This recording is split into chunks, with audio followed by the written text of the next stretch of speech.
यकीन मानिए आज एक पुराना वीडियो मिला है। बहुत ही शानदार वीडियो है। वीडियो मोदी जी का है। ये वीडियो तब का है जब वो गुजरात के मुख्यमंत्री हुआ करते थे। और सवाल पूछने का अंदाज देखिए, वो मनमोहन सरकार से कितना हेवी सवाल करते थे और जवाब मांगते थे। पहले आप वीडियो सुनिए, फिर मैं सवाल करूंगा। मुझे जवाब दीजिए, ये जो आतंकवादी है, ये नक्सलवादी है, उनके पास शस्त्र और बारूद कहां से आता है? वो तो विदेश की धरती से आता है और सीमाएं संपूर्ण रूप से आपके कब्जे में है। सीमा सुरक्षा बल आपके कब्जे में है। मैंने उनको दूसरा सवाल पूछा। हमने कहा आतंकवादियों के पास धन आता है, हवाले से आता है, पूरा मनी ट्रांजैक्शन का कारोबार भारत सरकार के कब्जे में है, आरबीआई के अंडर में है, बैंकों के माध्यम से होता है। क्या प्रधानमंत्री आप इतनी निगरानी नहीं रख सकते कि ये जो धन विदेश से आकर के आतंकवादियों के पास जाता है आपके हाथ में है, आप उसको क्यों नहीं रोकते हैं? मैंने तीसरा सवाल उनको पूछा कि विदेशों से घुसपैठिए आते हैं, घुसपैठिए आतंकवादियों के रूप में आते हैं, आतंकवादी घटनाएं करते हैं, भाग जाते हैं। प्रधानमंत्री जी आप मुझे बताइए, सीमाएं आपके हाथ में है, कोस्टल सिक्योरिटी आपके हाथ में है, बीएसएफ सेना सब आपके हाथ में है, नेवी आपके हाथ में है, ये विदेश से घुसपैठ के कैसे घुस जाते हैं? मैंने चौथा सवाल पूछा, सारा कम्युनिकेशन भारत सरकार के अंडर में है।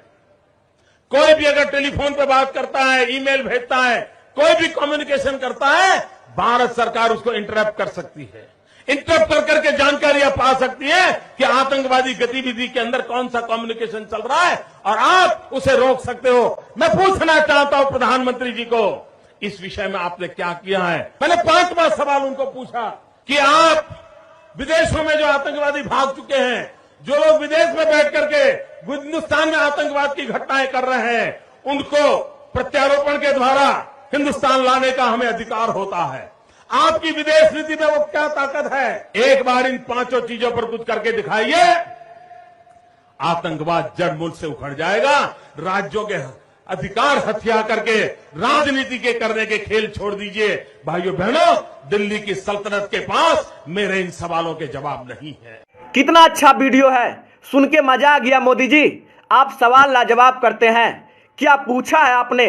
कृपया करके इन्हीं सवालों के जवाब आप दे दीजिए। जो सवाल आपने पूछे हैं, आज वही सवाल देश की जनता आपसे पूछ रही है। आज कोई मनमोहन नहीं है, आज कोई नेहरू नहीं है, आज कोई गांधी नहीं है। आज देश के प्रधानमंत्री आप हैं। वो प्रधानमंत्री जो अपने आप को कहता है कि मेरा सीना 56 इंच का है। दिल्ली सरकार के पास कोई जवाब नहीं था, क्योंकि उस समय मनमोहन जी प्रधानमंत्री थे, जिसे आप कहते थे कि 46 इंची का सीना है। ठीक है, उनके पास जवाब नहीं था, लेकिन आज तो 56 इंच के सीना वाला प्रधानमंत्री है। आपके पास तो जवाब होना चाहिए। देश की जनता को बताइए, वो आतंकवादी जो हमारे देश पे हमला करता है, उसके पास गोला बारूद कहां से आया? ये सभी विदेश से आते हैं। तो सीमा सुरक्षा आपके पास है, बीएसएफ आपके पास है। क्या आप देश की निगरानी नहीं कर सकते हैं? आप जवाब दीजिए। आतंकवादियों के पास पैसा कहां से आता है? दाना पानी कहां से आता है? विदेश से आता है। कैसे आ जाता है मोदी जी? रिजर्व बैंक आपके पास है, पैसा ट्रांजैक्शन की कंपनी आपके पास है, हर चीज आपके पास है। आज जवाब तो आप ही को देना होगा। दीजिए। विदेशों से घुसपैठिया हमारे देश में आ जाते हैं, कैसे आ जाते हैं? यही सवाल आपका था ना। आज आप खुद बताइए कैसे आते हैं। थल सेना आपके पास है, जल सेना आपके पास है, वायु सेना आपके पास है, फिर भी आतंकवादी हमारे देश में घुस जाते हैं। कैसे घुस जाते हैं मोदी जी, जरा बताइए। आप नेहरू से सवाल करते हैं, गांधी से सवाल करते हैं, मनमोहन से सवाल करते हैं, आपके पास है जवाब? यदि जवाब नहीं है तो आप माफी मांगिए देश की जनता से कि हम विपक्ष में रहते हुए सरकार को कोसते थे, लेकिन जब हम खुद सरकार में आ गए तो पाकिस्तान से जाके गले मिलते हैं, बिरयानी खाते हैं, लेकिन सवाल विपक्ष से करेंगे। यह कौन सी राजनीति है? आप करे तो रासलीला, कोई और करे तो करैक्टर ढीला। आतंकवादी हमारे देश में घुस जाता है 300 किलो बारूद लेके, आपको पता भी नहीं लगता। कहां गई वो आईबी, कहां गई रॉ? कोई विदेशी हमारे देश में बॉर्डर क्रॉस करता है 100 ग्राम गांजा लेके, तो हमारे देश की सेना पकड़ लेती है। लेकिन एक आतंकवादी हमारे देश में 350 किलो आरडीएक्स लेके घुस गया, आपको पता तक नहीं लगा। जिस सरकार को यह पता लग जाता है कि किसके फ्रिज में बीफ है, उस सरकार को यह नहीं पता लगा कि हमारे देश में एक आतंकवादी 350 किलो RDX लेके घुस गया। शर्म आनी चाहिए ऐसे ऐसे लोगों पे, जो लोग आज देश की जनता को गुमराह करते हैं, शहीदों के नाम पे वोट मांगते हैं। चुल्लू भर पानी में डूब मरना चाहिए ऐसे ऐसे लोगों को।